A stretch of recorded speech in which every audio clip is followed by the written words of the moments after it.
Welcome back to the D4 channel. I'm your boy Hamid Mark, and today we will be doing a spoiler review on all of the episodes of Star Wars Tales of the Underworld, the new animated series shorts for Asajj, Ventress, and Cade Bane. But before we get to that, please like and subscribe to the D4 channel for all your Star Wars entertainment on this side of the YouTube galaxy. Also, it is May the 4th, so May the 4th be with you. But without further ado, let's get to Star Wars Tales of the Underworld. Now, obviously, this is a spoiler review, so if you have not seen Tales of the Underworld, leave now.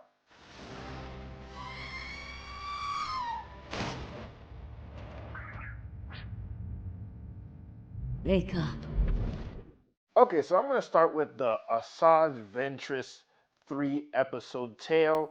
And the big question that everybody had when this episode got released is how will this explain why she has returned?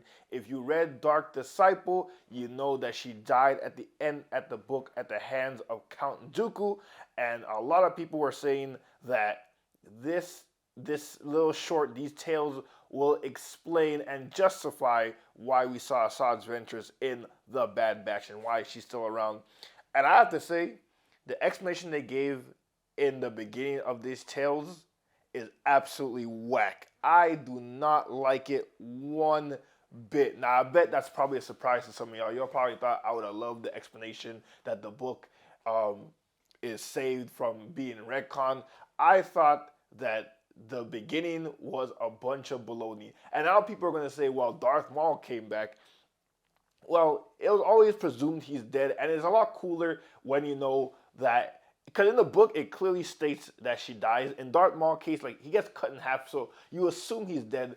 But the way the dark side members of the Force function, it's a very cool idea that he literally held himself together with pure rage against Kenobi, and it never was stated anywhere in any media besides Episode 1 that he's like dead for sure. So I don't want to hear people talking about, well, Darth Maul died. Well, it's not as whack as Asajj Ventress being dead, because in the book she was dead for a while before Obi-Wan and Quinlan brought her home to Dathomir, and it even states in the first few scenes, Mother Talzin and I guess the rest of the Night Sisters, they all come in like this ethereal form, and they say she's dead, but she has a choice. She could either stay there with her sisters, or because the gift that Quinlan gave her, which is love, I guess, she could also choose to go back to the living, but it'll cost her her heart, which makes no sense because she has every memory of loving Quinlan.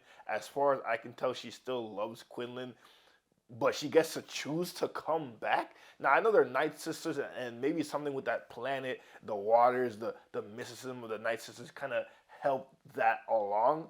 But I thought the explanation was so weak to the point where it's like they're really trying to like quell fans like me of every media, including the books, to be like, the book still had, because Obi-Wan and Quinlan still did what they did in the book, which going there and burying her, but we want to bring her back because we have stories that we want to tell for Asajj Ventress. I thought it was weak and pathetic, so I hated the way she got brought back.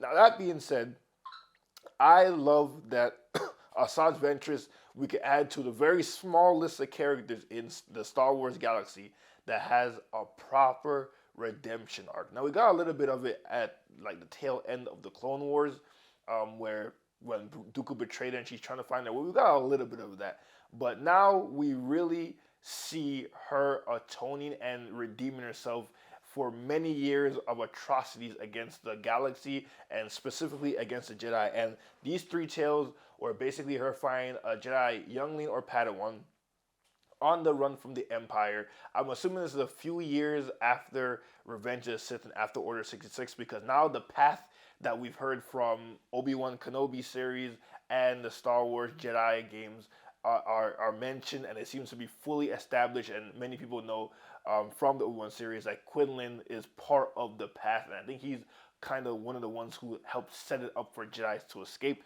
So she's helping this young Jedi Padawan escape the Empire, and they go through. She's alone, by the way. She's alone doing like a normal job. She just likes to quiet. Then this kid shows up, and the Empire is after him, and she takes it upon herself. She doesn't have to, but she takes it upon herself to help him because she is trying to be a better person, and that I like. I like that she is one of the few Star Wars characters that I'm really, despite me hating that she's back, because she did go through a little bit of a redemption arc in the book, but now we're gonna see it on the TV screen, and I do like her redemption arc. I love Asajj Ventress as a character, so if you're gonna bring back anybody in some whack way, Asajj Ventress is a character to do it. And the tales were okay to better than okay. I'm not gonna say it was anything like to write home about. If anything, these three tales seems like a backdoor pilot for a Asajj Ventress show because at the end of the three tales, she gets the kid to the path ship to I guess go and hide in the galaxy, but the kid chooses to stay with Asajj Ventress because over the period of time they got this bond together. So I think we're gonna see more of them specifically. Maybe her training him in the way of a master student relationship type of thing. But I definitely think we're gonna see more of those two in the future. The new Inquisitor that showed up, that's another thing. That's another thing I don't know if I'm digging with. Because it's in this period where you can't have Darth Vader show up all the time. Palpatine's doing his own thing. You get these new Inquisitors. I think there was a shot in the comic book, in the Darth Vader comic book, where it shows all of the Inquisitors that are established. Now, they could get more Inquisitors as time goes on, as we saw in the Jedi games with Trilla being captured after Order 66 and then being turned into an Inquisitor. So that's probably the case. But these new Inquisitors that keep showing up, I'm just like, how many? Like, I get the dark side doesn't follow rules, but like, will Palpatine really want all these dark side users running around? And this guy, now whether Asajj Ventress out of train or not, this guy has to be skilled because he was damn near about to kill Asajj Ventress if it wasn't for that Jedi Padawan. And either she's out of form or Ahsoka is now levels above her now that she could take out like an Inquisitor without even being armed. So they're getting pretty damn strong. I'm not gonna lie, but his design was pretty cool. I did dig that Inquisitor, and then also that Separatist leader at the end trying to let, and Star Wars is all about letting go. He has to learn the lesson of letting go of all that. He's been in war for so long, he knows nothing else. He has to let go and negotiate with the native inhabitants of this planet to get some water. So I thought his tales had very good lessons. Definitely not the best. I would still say Tales of the Jedi um, is the best Tales out of all of the Tales so far. But I did enjoy them. Now the Cad Bane one, this is the first time we've seen like the backstory of Cad Bane, and I believe because there's a comic where he meets Darth Maul. That's before Episode 1. I think he's like, because Duros says live a long life. He is like, I want to say 80 or something when he meets Darth Maul before Episode 1. So he's about like 100, close to 100 when we see him in the Clone Wars. So this is like him as a kid. Like he's a young little street kid brat. And I thought these tales were better than the Asajj Ventress because now you're taking a character who we've seen in many media. His end, I hope his end has met in Boba Fett. So you're rounding out his character by going back in the past and seeing what made Cad Bane Cad Bane. I thought him being a street kid made so much sense. He had a best friend. Can't remember the kid's name, but both of them are street kids. They meet this other Doros. That's where we learn where Cad Bane got all his drip from. He had the hat, the toothpick, everything. That was Cad Bane's like role model. And they get into a little mischief. Cad Bane escapes. His friend gets caught by the police of the world. And I love how they go into two different paths. Cad Bane takes the path of the criminal, and his friend takes the path of the justified lawman. And the way they write this, wrote those tales, I thought was so good because Cad Bane was just trying to make it in the galaxy, just like any other street kid from any other media or even in real life. He's just trying to make it any way to have a better life because they're literally digging through trash to get food and stuff like that. And he found a way, which is being a gangster. And then his friend, ironically being caught by the police, I guess, was put through the system, and he grew up to find a better path. And his friend even said, like, "Oh my God, I haven't seen you in years, and like you haven't. Sometimes it's not for the best that you took the path that you take." And the whole revenge story of of the law people killing Cad Bane's role model, and he wants revenge. So he goes out and kills the marshal that killed the gangster that he looks up to. And then because of that, his friend has to take him in because his friend again is on the side of the law, and that creates a whole friction and beef with his friend. And I don't know how long Cad Bane was locked up for, but it was a minute. And then the fact that he comes back, and his friend, who's a lawman, also takes his girl because they both get captured, and she's the reason why he gets captured, because she knew if because he was going to shoot his way out of that, and he was not going to get out of that because he was surrounded, he was going to die. And she marries the lawman, and he goes and gets revenge on his friend for everything that happened, both him being caught and taking his girl. I thought that was a very good like gangster Cad Bane story, and now you really see how Cad Bane functions, or why Cad Bane functions. I mean, he kills his friend in front of his friend's kid. Like, that is wild. He didn't give a damn. He just walks off.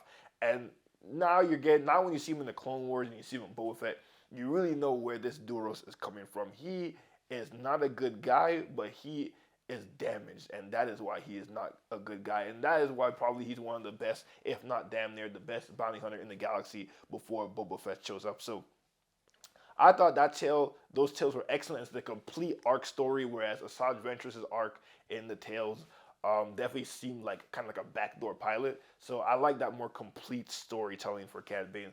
So all in all, I think Tales of the Underworld, it was okay. I still prefer Tales of the Jedi and Tales of the Empire over this, but definitely good stories um, in the Star Wars galaxy. Dave Filoni again, he doesn't do anything that's bad or that you will dislike. Just a couple things that I have a little issue with. I wish that these would be like how Tales of the Jedi were more complete stories. These seem to be more filling in gaps for later stories. If you're gonna tell tales, I kind of want uh, a complete story within these arcs rather than here's a character they don't explore, and we're probably gonna explore them in other media, but here's little shorts to keep you interested in this character before we get into like a full TV show of them. So I thought it was okay. I would give Tales of the Underworld, all of them. Actually, you know what? I'm gonna do it separately. Asajj Ventress' Tales, I will give a 6.5 out of 10. Mainly because I thought the beginning really did. I really didn't like it, like the way she came back. Like, she had a choice. Then why did the Night Sisters just come back? Like, are they basically saying they had no connection, they loved nobody, and all their sisters were dead, so they just chose to stay with their sisters? And the fact that she loves somebody, I'm like, no, that's ridiculous. But I did like everything that happened afterwards. And the Cad Bane one, I definitely give like an 8 out of 10. I thought it was a fantastic story, wrapped perfectly. The whole drama between him and his friend, I thought was fantastic, very interesting. So all in all, I would give it probably like a 7.5 out of 10 for all the Tales of the Underworld. But you let me know what you guys rate Tales of the Underworld in the comments below. Did you like these shorts for both Asajj Ventress and Cad Bane? Or did you not give a damn about either of these characters and you didn't care about this series? Let me know in the comments below. And again, like and subscribe to the D4 channel for all your Star Wars entertainment on this side of the YouTube galaxy. And as always, I'm your boy Hamid Mark, and I'll see you guys next time. May the 4th be with you.